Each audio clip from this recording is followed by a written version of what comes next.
Wes Goldberg, the NBA Cup is here. Now that it's actually here, second year really happening. Are you actually excited for it? You've been a long time, let's say, skeptic of the NBA Cup. Are you actually excited now that we're here? Are you buying in it any more than you were? So I think we all, at a point in our lives, have a choice to make. You can make the conscious choice to be a fun person and embrace things just for the sake of making things fun, or you could be cynical and critical and live your life that way. And for most of my life, I've gone with the latter, and I think here I'm gonna change my ways to more of the former. I'm just gonna try to be excited about this, and I cannot promise you that I will remain excited about the NBA Cup, sponsored by Emirates and like whatever else. But I'm gonna give it my best shot here. I like the courts.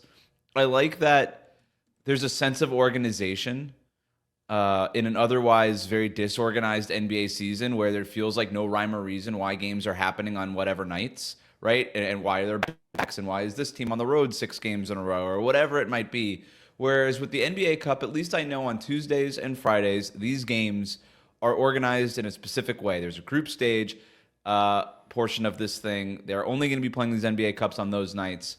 The court being sort of the visual signifier of that is a nice little reminder, but yeah, I think these games are going to be fun to at least keep track of. And once eventually the casual fan recognizes what these games are, I think that'll be good, right? And, one of my main critiques for the NBA Cup, the in-season tournament, or whatever it had been called, was that I didn't really understand why the fans would care, right? I understand $500,000 to the winning team. I get that they get to play in Las Vegas, all these things, bragging rights, etc. But the fan gets none of that money. The fan gets none of those bragging rights. The fan gets none of it. And I never really understood what the reward was. Whereas, like at the NBA, like you win the championship at the end of the year, that has historical significance and that matters. That's what we're all here for. Whereas with the NBA Cup, just feels completely made up out of thin air. And I still believe that, but I also believe in sort of this business principle of tell enough people that something matters, and eventually they're going to believe it. Yeah. And I think that's where the NBA has led the charge on this. There's like, no, no, no, it's important. This is important. Why? It's just because it's important. And you're gonna be like, okay, that doesn't really make a lot of sense. And then eventually, like the Lakers will hold up the championship, and then another team will hold up the championship, and then another team will hold up the NBA Cup, and all that stuff. And eventually, just a fan will get the itch of, you know what? I kind of hope my team wins this thing at some point.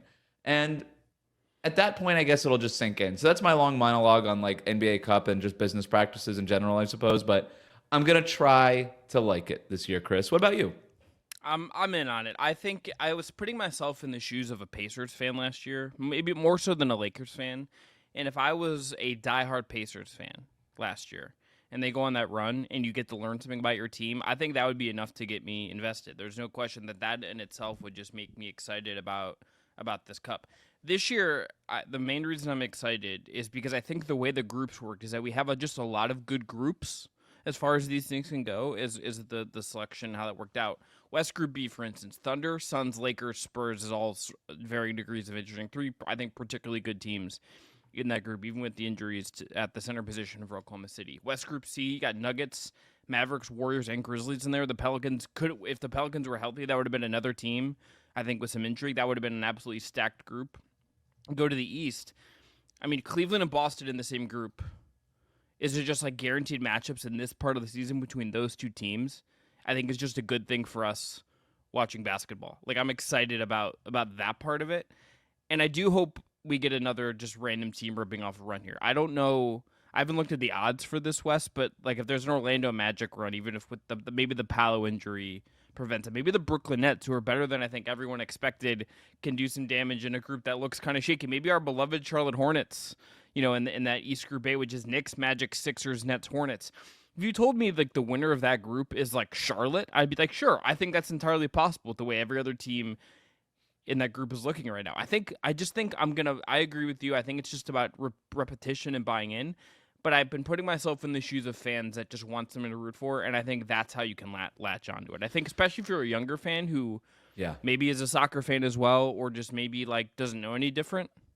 I think it's just a clearer thing. So I'm excited for a couple different angles. Yeah, there's definitely more of sort of the college NCAA tournament unpredictable element to this thing where, one of the things I really do like about the NBA, and I understand that Adam Silver is trying to install parity as a theme in the NBA, but I've always really liked that it feels like the best team always wins, or one of the best teams always wins, right? I've appreciated that you don't get just a hot pitcher at the right month of the year and then you end up winning the World Series. I like that the NBA is sort of a meritocracy in that way.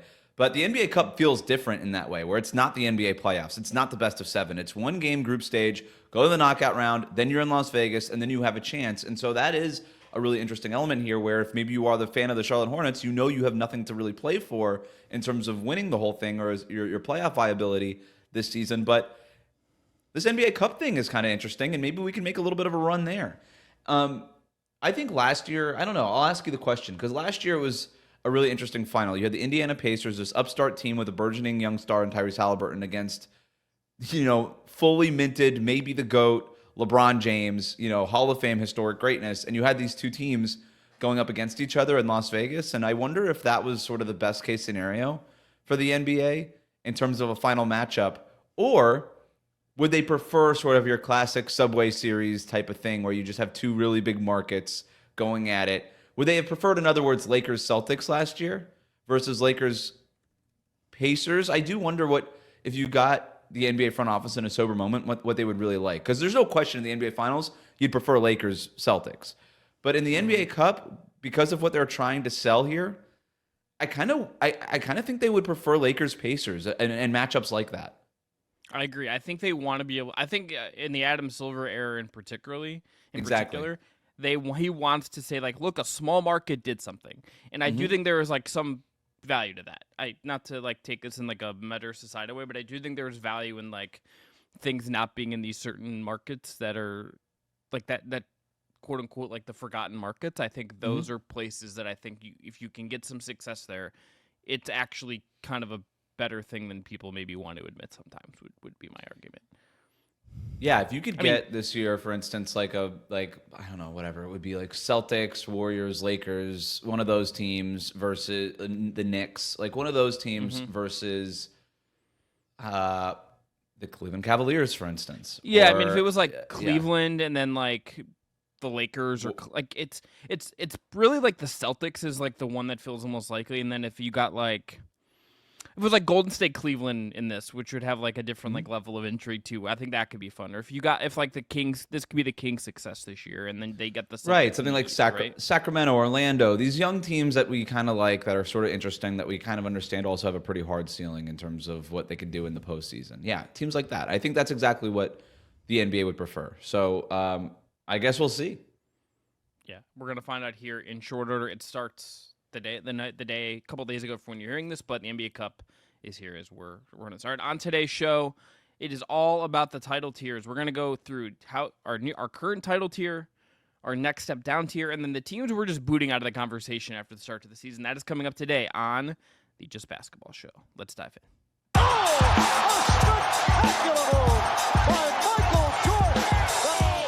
LeBron James with no regard for human life.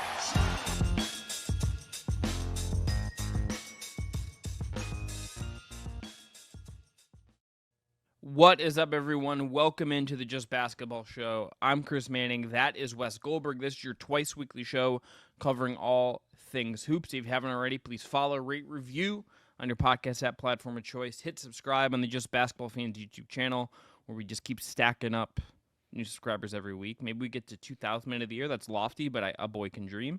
And then check us out on TikTok, Instagram, and X.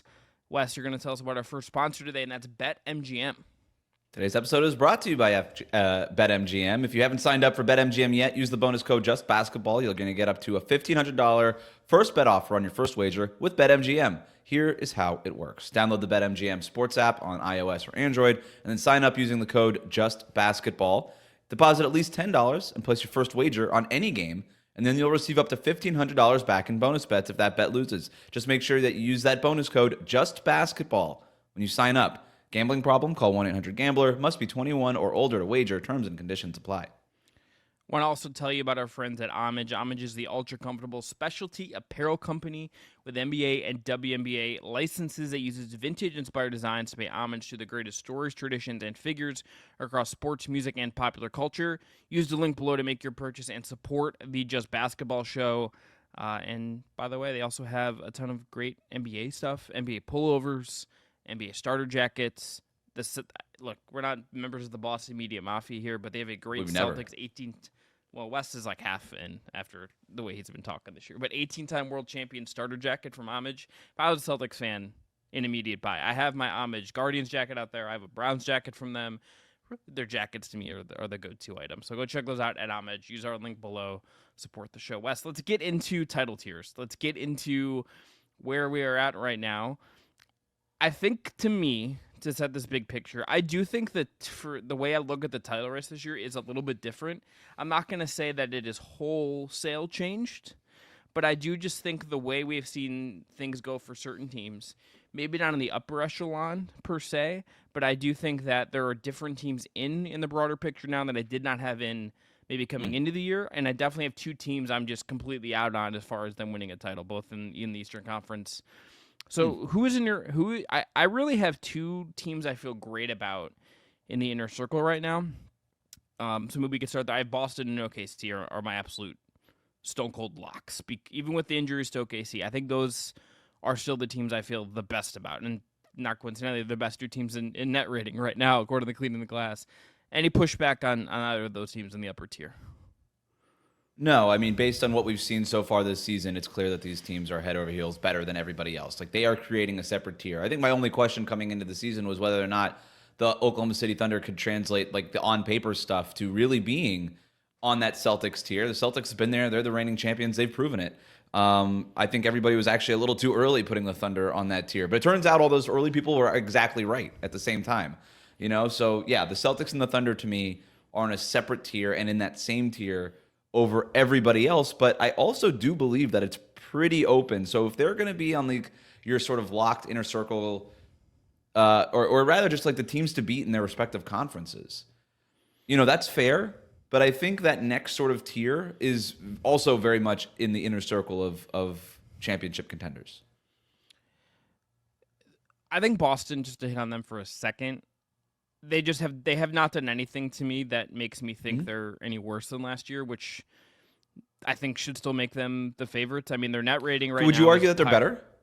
I mean, I know they've been dealing with some they, injuries. Jaylen Brown's missed a few games here and there, but you could argue that they're better. They feel more refined, I think is the way I would put it, right? It's like they're a little better in net rating. The offense is a little bit better. Not quite as efficient in terms of effective field goal percentage, but like on the margins, they're like slightly better. The defense, it's 8th, but in terms of actual defensive rating, they're like a 1.5 better per 100 possessions on the defensive end from where they ended last year. And obviously this is all without Porzingis, who's going to be they're going to get Porzingis back and be even better than they are right now, which in itself is probably a more impactful move than any team's going to make on the trade market this year, you would think, right? So they're really good right now. They're going to get a pretty important piece back. They feel just a little bit ahead of everybody. Even OKC, who I adore, OKC's going to have this weird thing now where Chet's hurt and Hardenstein hasn't played for them yet. And they're going to have to figure this out a little bit more on the go than I think we thought. Chet was having an incredible year. They have to figure stuff out, as you alluded to. I think in the playoffs, it's still going to be, what does this look like now that they went through what they went through last year? Boston, we kind of just know exactly that they know how to handle all of this. Boston is really the one team without questions, aside from the Porzingis health thing and Horford's age maybe. But I don't really have any other questions about the Celtics, and there's no other team in the league that I would have that as much confidence in as them. Nor should you, right? I mean, they're the reigning champs. They've earned that status, but it is sort of interesting what's going on with the Boston Celtics, though, because they feel like they have more of an identity than they even had last year, where everybody was sort of learning on the fly who the Boston Celtics were, including the Boston Celtics. In year 2 of Joe Mazzulla, they decided, okay, we're going to play 5 out. We've got Kristaps Porzingis. We've got Drew Holiday. Derek White is this emerging, sort of star role player. And we're figuring out what works, and they figured out what worked, and they went ahead and won a championship doing what worked. And then they, if anything, doubled down on that this year. They're shooting more than 50 3-point attempts per game this year. More than 50% of their shot attempts come from beyond the arc. They are lapping the field in 3-point shooting volume, and they are actually averaging the third fewest. They have the third smallest frequency of shot attempts at the rim, which was sort of, I don't know if it was even Achilles' heel, considering that they won it all so dominantly. But Yeah. if you could poke a hole in their offense last year, it was that they didn't get enough shots at the rim, that they were almost too reliant on jump shooting. And if anything, they said, we don't care, we're going to just keep doing it. And that's why I said they doubled down on it. So when Jaylen Brown is healthier, does that change? When Kristaps Porzingis is there, obviously you got him in the post and everything that he brings. That'll probably bump those attempts at the rim up a little bit, but it's also very clear that they are going to live and die by the 3-point shot, that they are going to do that and just be this amazing defensive team when all their guys are healthy. That's the Boston Celtics, and it's the formula that they have, and it's a formula that is working. In terms of the Oklahoma City Thunder, yeah, Chet Holmgren's going to miss a couple of months, it sounds like, with this hip injury. It sounds like it could have been worse, but it's not as good as he's also missing 2 months, so it's not awesome. They started Jalen Williams, the only one that anybody ever talks about, because we don't have to do this J Dub or J Will thing. It's the one Jalen Williams that everybody always talks about. They started him, the smaller one, at center the other night. It looks like they're okay doing that. They had Lou Dort guarding centers. It looks like they're going to be okay doing that here for a little bit. We're going to get a little bit more Ousmane Dieng minutes, but They don't have another center on the roster is like the weirdest part, right? It's like the lesser Jalen Williams was like the other big on the roster. They don't really have like another center. Like it was Hartenstein and Holmgren, and that was really it in terms of and then big Jalen Williams is also injured too. So all their guys are hurt. Like the 3 centers they have on the roster are all injured right now. So they're going to be playing small. I think they'll be okay, right? They just can't lose too much ground here, but you almost have to we're going to have to take this next couple of weeks until they get one of these guys back with a little bit of a grain of salt. Understand, like their defensive rating has already slipped a little bit since Chet Holmgren went out. Like it's going to be a little different here. So, but seeing what they did those first couple of weeks of the season, I think that was convincing enough for me to put them in this top tier along with Boston. All right. Do you have anyone else in this upper tier? No. As of right now. Okay.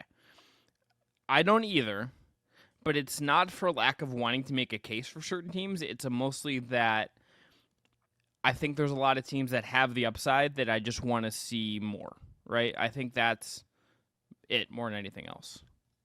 Yeah, they haven't, like, there's other teams that I have firmly in that conversation of legitimate title contenders, and there's some newcomers to that group too.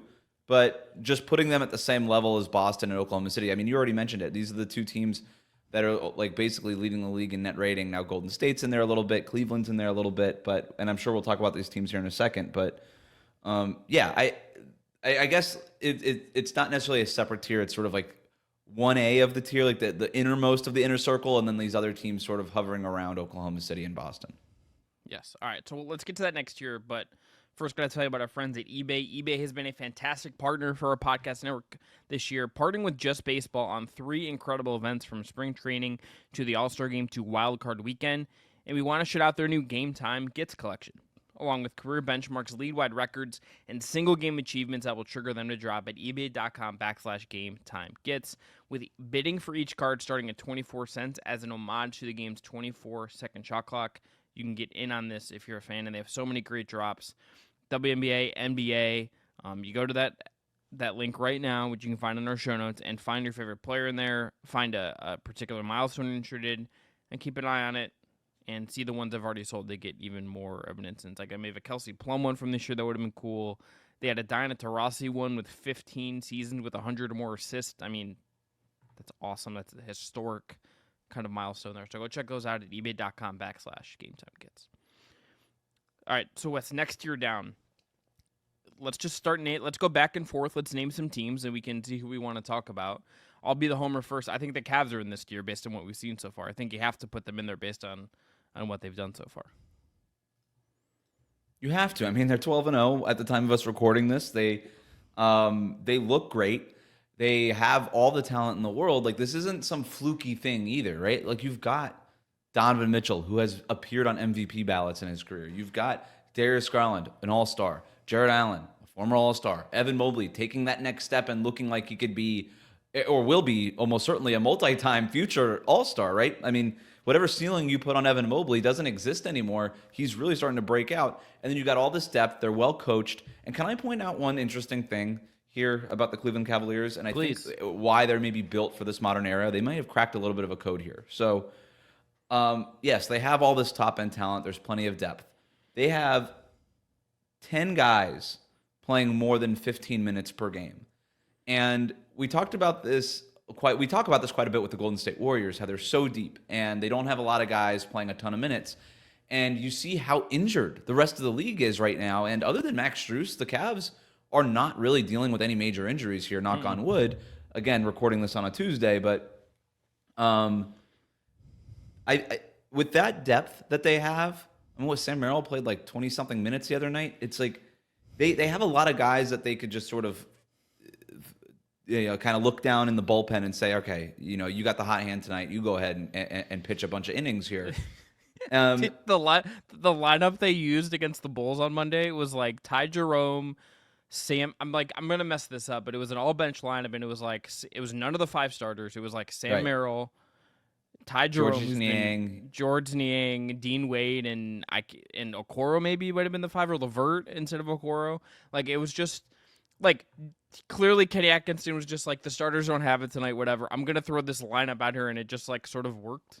And it's like, sure, like if you feel like you can pull that stuff out of your hat, and it's a huge coup as a coach to be able to just lean on that stuff. And Mitchell, like, his minutes are a little bit down, and like I think he'll have like a big surge at some point this year. He's averaging like 22 a game right now, but like at some point he's gonna rip off like 30 in games, and it should kind of balance out some of the things that are probably running a little bit hot right now.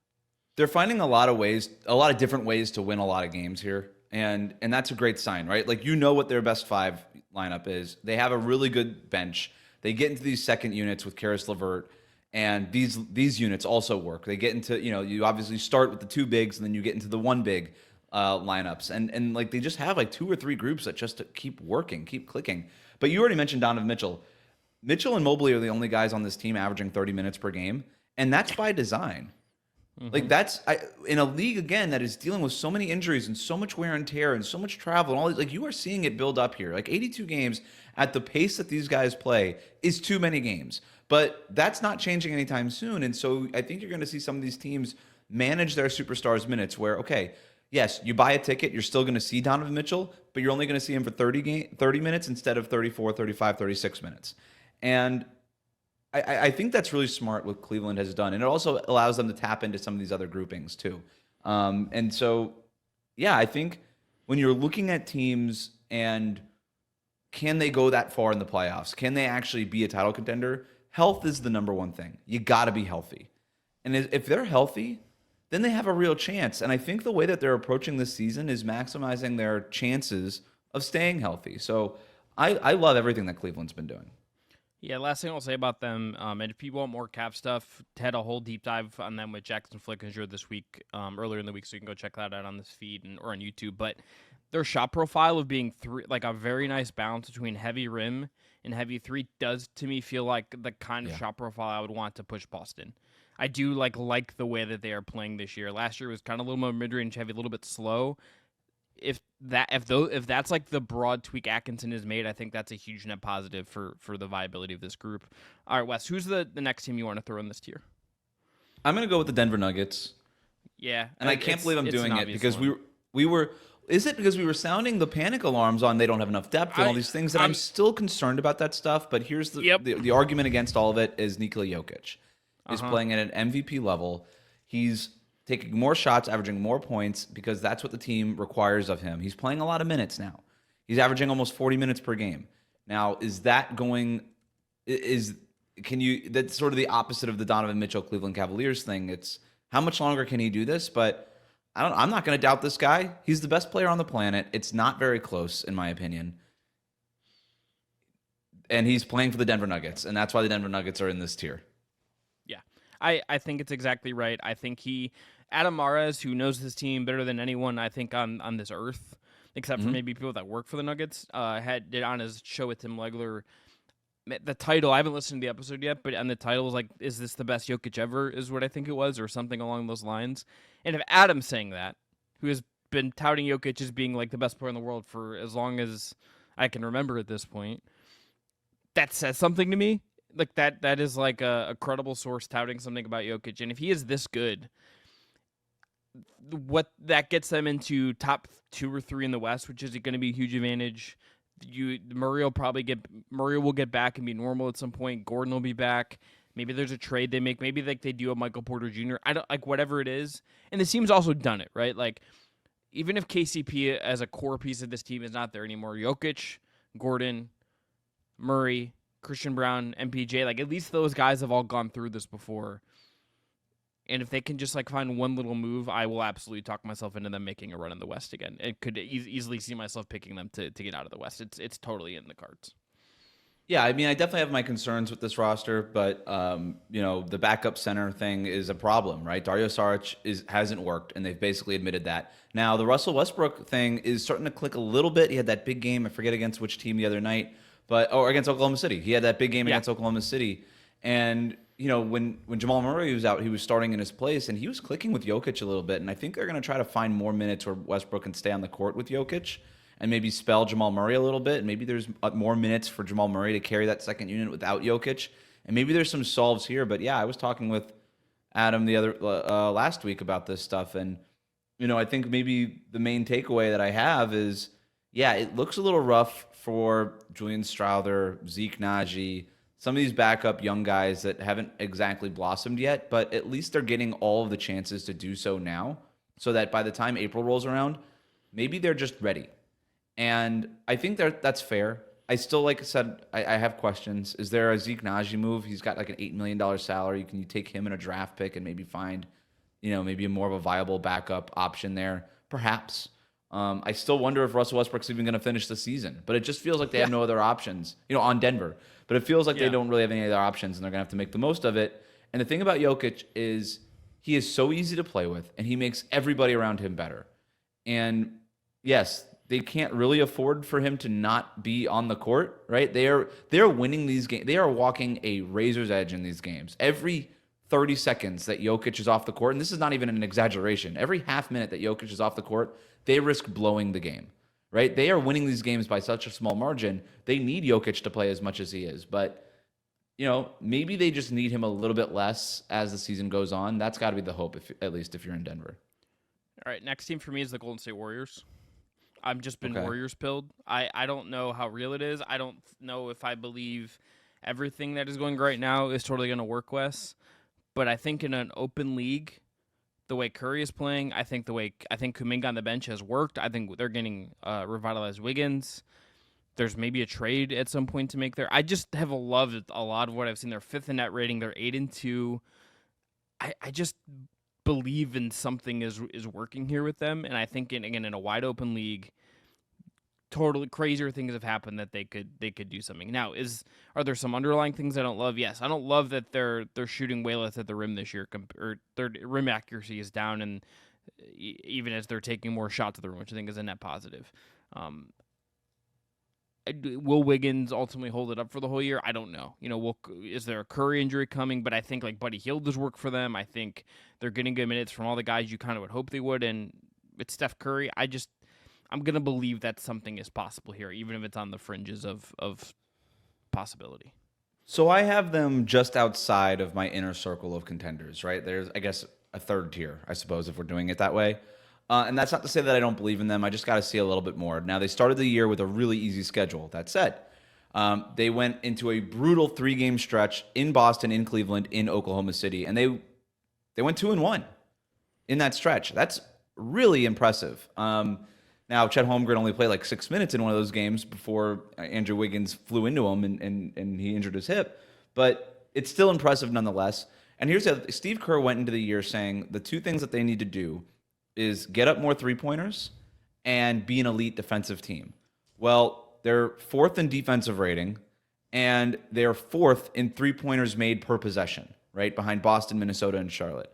So they're doing exactly what Steve Kerr diagnosed, right? He said, if we want to be elite, these are the things we got to do, and they're doing it. So you got to believe it to some degree. Again, that defensive rating is already slipping a little bit because they're playing better teams. I want to see where it kind of levels out because the beginning of their year their first 10 opponents, nobody had an offense outside the bottom 11 in offensive rating. So as they start to play better opponents, I think their defense is going to level out a bit. I just don't know how far a roster like that can go ultimately in the Western Conference, where I'm not really sure who their second best player is on any given night. And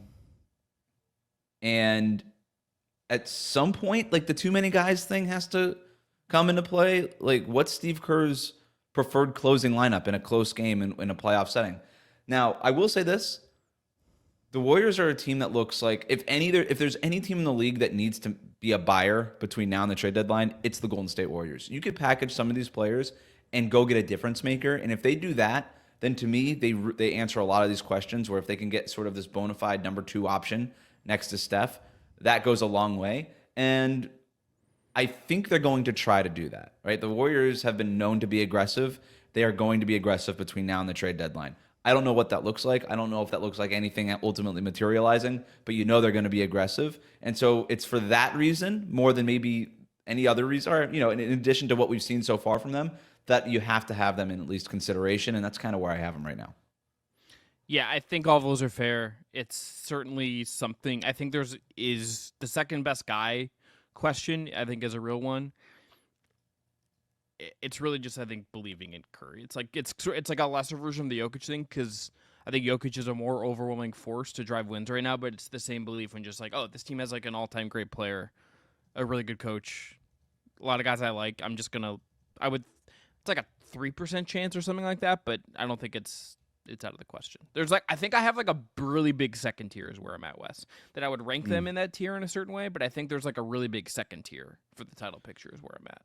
So, at risk of sort of blowing the format here, can I just give you the other 3 teams I have in that tier? No, I think, and then you tell me where I disagree. I think for the sake of where we're at in the show and me wanting to dunk on 2 teams before we get out of here, I think this is the right move. So I've got the Suns, the Timberwolves, and the Mavericks. Yeah, those were the same exact ones I had. I had the Suns were the other team I thought about bringing up. I just wanted to. I had a little stronger feelings about the Warriors just from like a Curry standpoint, I guess. And I think you're dead on those other teams. Wolves are a little weird to me just because I haven't quite. Well, wait, on Phoenix before we move off of Phoenix. Please go. Yeah, please. Kevin Durant is hurt, so that's obviously a little bit of a thing we have to consider here. But when he was healthy, he was playing he might have been the MVP of the league when he was playing.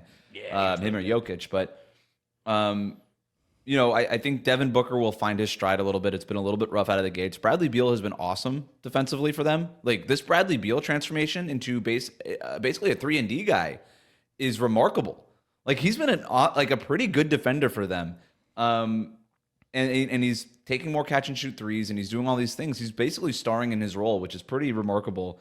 And their 3-point volume is up after being the most mid-range dependent team in the league last year. They are 5th in 3-pointers made per possession so far this season. So everything that Mike Budenholzer wants to do is working, right? He wants to increase the shot volume. He wants to do all of that. Defensively, they're right in the middle of the pack, which is fine. That's all they need to be. Not one of the worst teams defensively, right in the middle of the pack. If they're in the middle of the pack defensively and elite offensively, that's the formula for success for them. And if Kevin Durant is just playing like this guy who could still be the best player on a championship winning team, which he is playing like that when he's healthy, then that's your formula for Phoenix. So that's why they're in this tier. You want to talk about the Timberwolves. Anthony Edwards, this transformation from him is pretty remarkable also. Now he's a volume 3-point shooter. He's like up there. He's made more than 50 3-pointers already this season on catch and shoot. He said he just stole Damian Lillard's shooting form the other night. Did you see that? Yeah, I did. I know, like, we didn't talk about this when they announced, like, the players for the new season of the Netflix starting 5. Anthony Edwards should have just been in that every fucking year. It should just be his show. League. Yeah. It's like Anthony Edwards, and then you rotate the other 4 guys, but it's Anthony Edwards every single year until he retires. Yeah. Who's that guy on Bravo that's, like, in everything? Or in charge of everything? Wes, I'm not spoiling anything when I say this. I don't think you and I are, like, the Bravo demographic necessarily. Andy That's Cohen? Is it Andy Cohen? Andy Cohen, yeah. He should just be the Andy Cohen of starting Why do I know 5. that? Why do I know that? I know why I know it. I don't know why you know it. But Yeah, he should just be the Andy Cohen of starting five. Like he should just always Yeah. be in it, and then he should host the reunion at the end. Why do I know? Yeah, right. Why do I know so much about Bravo and how the show formats work? What's your favorite trash reality television show? We haven't done a personal question Easy. in a while, but like what is it? What is it? Love is Blind. It's my favorite. It's the best show on I'm television. I'm a Love Island UK guy. Love Island is great. UK. Oh, I can't do that. Oh. It's too much of the accents for me, honestly. No, the accents make it way better. It's either a selling point or it's a kicking out point. The first season I watched was a Italian English, like a guy from Italy that moved to England, and he yelled at his Turkish but living in England partner on the show after she made out with another guy and said, "You're a liar," in like a very thick Italian accent. It's one of the greatest moments in television history. Continue. We should get that as a drop for the show. There's. I forgot what we were talking about, but yes, Anthony Edwards. Oh yeah, Anthony Edwards just sort of soul snatching Damian Lillard's 3-point shot, which is he's like, I tried to do Steph's, it didn't work for me. I tried to do Kevin Durant's, which is obviously his favorite player. That didn't work for me, so then I tried Damian Lillard's, and that started working for me. And then he just started shooting like Damian Lillard from 3-point range all of a sudden. I didn't know basketball players could do that. Where it's just like, oh, that's how he shoots the ball. I'm just gonna do that. Yeah. And then it just worked. I mean, that's otherworldly stuff. So. And the other team I had was the Dallas Mavericks. I know Luka Doncic has been slow out of the gate here. His isolation numbers, points per possession, down. His pick and roll points per possession, down. I think all of this stuff is going to come back around. And it's, by the way, it's on him, right? It's his shooting percentages on all this stuff is down. Luka Doncic has some of the best touch, if not the best touch in the NBA for a guy his size. He's going to be fine. Kyrie Irving has more than kind of made up for it on the other end. His isolation numbers are up. His pick and roll numbers are up. All that stuff is good. I still believe in the Dallas Mavericks and Luka Doncic to figure it out. And while they haven't really done it this year, I still haven't seen enough to take them out of this tier where they started the season in this tier. The Mavericks have a formula to replicate something of what they did last year, and they're just going to keep following it, and the process is going to win out for them, I think. So I'm there with you on that. So do you have a third? You have a third tier then of like on the border of contenders? I have teams that I could talk myself into that I just think like they need to get back to normal a little bit.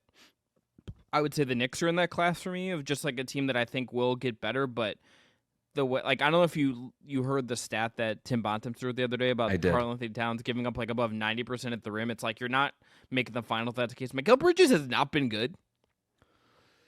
Yeah, the Mikal Bridges trade looks bad. OG Anunoby has been good. Jalen Brunson's been not last year good, but very good. And then but like, the Brunson, but the Brunson thing is important because if Brunson taking even a slight step back from where he was last year makes this team significantly worse because he was an MVP candidate last year, and if he is within reason, like a 5% regression of where he was takes away like a ton from this team. That's the reasoning behind making the Karl-Anthony Towns trade is because you just get like that raw baseline production from Karl-Anthony Towns. You're going to get your 20 points a night from Cat, right? And so even if he takes that 5% step back, you're supposed to make up for it with Karl-Anthony Towns' production. And for the most part, that's worked. Like the Knicks offense has been clicking, right? Offensively, that's not the issue for them. I thought all this worked. Defensively, they're bad. They're 21st in defensive rating, and that's not supposed to be the case. And I don't know that it gets better just by adding a healthy Mitchell Robinson to this mix, right? So I have them kind of dropping out of that inner circle and going to this sort of like on the border, could crack back into it wherever. I also have the Indiana Pacers here. Not a lot of interesting things to say here. Tyrese Halliburton's starting to kind of find his stride here, but they're still 25th in defensive rating. It's all the same questions that I had about Indiana last year. Defensively, can they be good enough to be a serious contender? I haven't seen it so far, but offensively, I think they're going to get better than what they have been. And so they were in the Eastern Conference Finals last year, so I have them sort of also on the border. This is where we're also, and I had the Warriors in this tier too. Here's where we're going to disagree. I can already tell. I still have the 76ers here. I still have the Sixers here. They're like on the cusp of the cusp, but Wes, like for the 76ers to turn this around would be an all-time NBA turnaround. For the 76ers to figure this out and overcome all the bullshit so far this year and like push for a title, it would be like an all-time in-season. Would it? I mean, Joel turnaround. Embiid hasn't even played. It's just like the amount of things that have gone wrong, right? The amount of things that have just absolutely smacked them in the face, and like from the Embiid incident with the reporter, whether like again we talked about it, like valid frustrations on his part for the weirdness with his injury to start the year, with Paul George's injury history and the way he started the year, for Maxey to get hurt when you needed him to be insanely healthy. Like the way that they have started this year in terms of the ladder they're going to have to climb to get up. I mean, this is a team, if I pull up the stats, they are 26th in net rating right now, and I know Embiid hasn't played, but they're 2-7 through 9 games. So that's the bigger thing. Like, to me, their offensive rating, defensive rating, net rating, you throw all that out the window because they haven't started the year yet. But you're right. Being 2-7, that's a big issue. And they've got to start finding a way to string together some wins here, which is getting even more difficult with Maxey hurt and all these and everything they're dealing with. But they're only 2 games out of 6th in the Eastern Conference. Like, the East stinks. There's only 2 teams with a better than 500 record as of Tuesday afternoon. Like, if there's room to climb, it's in the Eastern Conference. And I just can't eliminate the Philadelphia 76ers right now before I see them. Like, yes, the distractions, all the drama, everything that we thought that they were going to be past still being there is reason for concern. I'm not saying that it's not, but the moment Joel Embiid comes out and drops 45 points on whatever team that they're playing and the Sixers roll to a win, all that stuff goes away. Like, right now, all that stuff is just distractions. The biggest question is, and the only reason that you could actually knock the Sixers out of sort of your title contention or even within the fringes of title contention here, is if this injury is even worse than what we think. Because if Joel Embiid just isn't going to be ready to play this season, then that's it. Then forget it. Then wrap it up. It doesn't matter, right? Paul George, Tyrese Maxey, everybody else could be healthy. It's not going to matter. So that would be the only reason, but because we don't know that yet, I can't eliminate them altogether just now. Yeah, I think that's right. I think it is just, if you compare, like, if you're just telling me, like, the end of is like the 5 or the 6 seed, and maybe that's where they're always going to be headed, but if their path is like, okay, no home court advantage in the playoffs, have to be probably Cleveland and Boston, maybe, to get there. Mm-hmm. Maybe get Boston in the second round. Their path of difficulty just feels huge right now. And I say this, if they're might just healthy by the playoffs, then that path becomes a lot. Sure. Again, unless they have to face Boston in the first round, then it might be a problem.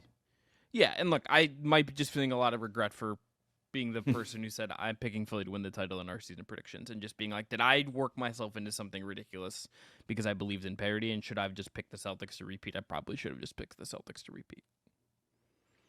Can I tell you the team I'm kicking out I'm done with the Bucks. That's who I'm absolutely done with. I am absolutely done with the Milwaukee Bucks as a legit title contender. There is nothing good about this team aside from Giannis still being one of the best players in the world. Dame has had flashes, but is not stringing it together all the time.